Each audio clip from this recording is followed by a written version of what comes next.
Elisa, a gente fala do ministro Alexandre de Moraes apontando, quando ele traz essa frase da justiça não ser tola, né? Apontando as possibilidades ali de se burlar a justiça de alguma forma. O ministro Alexandre de Moraes, ele também dá seus dribles, digamos assim, em relação a essa decisão.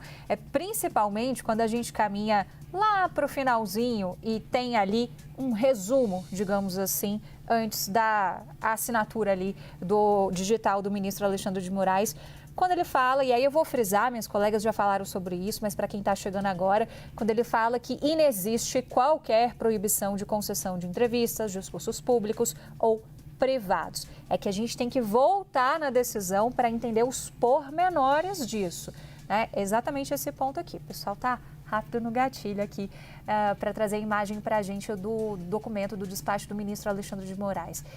A meu ver, Elisa, o ministro Alexandre de Moraes, ele está fazendo um drible porque o bolsonarismo se apega muito àquela tese de que há um cerceamento, há uma censura ao ex-presidente Jair Bolsonaro, um cerceamento da liberdade de expressão dele. Essa é uma linha de argumentação que não é de hoje, da situação vivida pelo ex-presidente Jair Bolsonaro. Isso é recorrente no debate que a gente traz, por exemplo, em relação à regulação das redes sociais. A argumentação do bolsonarismo vai muito sobre essa tese.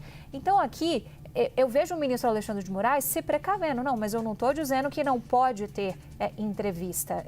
Pode ter entrevista. O problema é o que a entrevista gera e como ela é instrumentalizada e por quem ela é instrumentalizada. Então, eu volto nessa tese sobre os grupos políticos, os apoiadores de Jair Bolsonaro, o filho Eduardo Bolsonaro, que veicula imagens do pai, mostrando em pleno Congresso Nacional a tornozeleira eletrônica na última sexta-feira e por aí vai.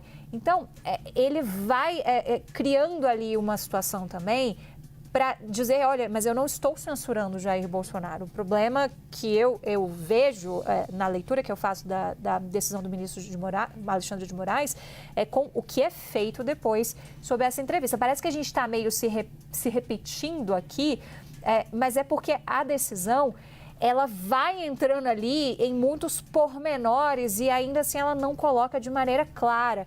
Mas, a meu ver, isso é proposital também, para deixar ali no ar.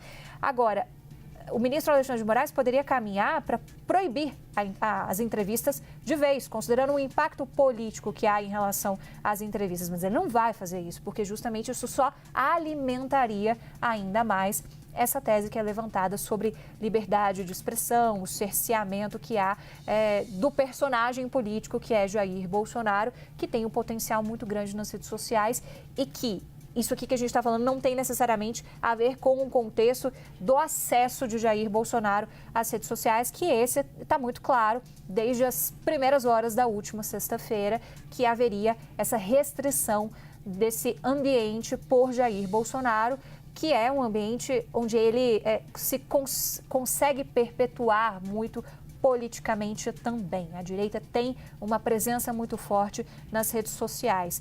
Então, a gente ainda não tem muita repercussão aqui dos aliados. O pessoal não está em Brasília, está de férias, o próprio líder Sóstenes Cavalcante, que mobilizou tanto a bancada da Câmara dos Deputados nessa semana, já me respondeu que, olha, eu ainda não consegui ler, eu estou em voo, então ainda está devagar. A gente vai trazendo aqui ao longo da programação, não sei se a Larissa ou a Clarissa conseguiram avançar.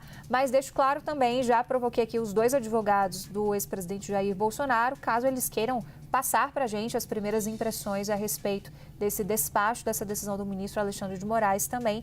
É canal aberto aqui para a gente ter um pouco do lado deles também, da leitura que eles fazem dessa decisão do ministro Alexandre de Moraes.